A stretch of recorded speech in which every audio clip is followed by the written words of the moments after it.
GMP Insight Number 5, Thermal Mapping Validation.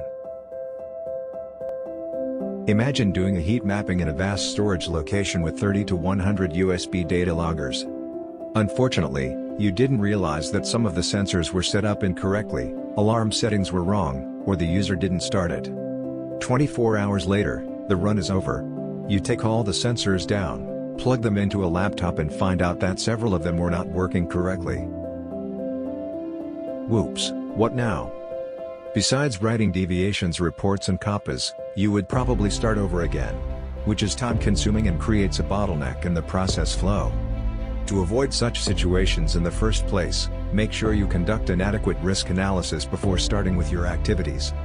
Plan the validation activities well and consider how you would deal with various scenarios, such as malfunctions. Additionally, consider novel solutions, such as wireless devices, to reduce setup time and human errors. If you found the tip insightful, please share it with your network. Visit www.qualistory.com and join our upcoming free training webinars to learn more about Pharma and GMP.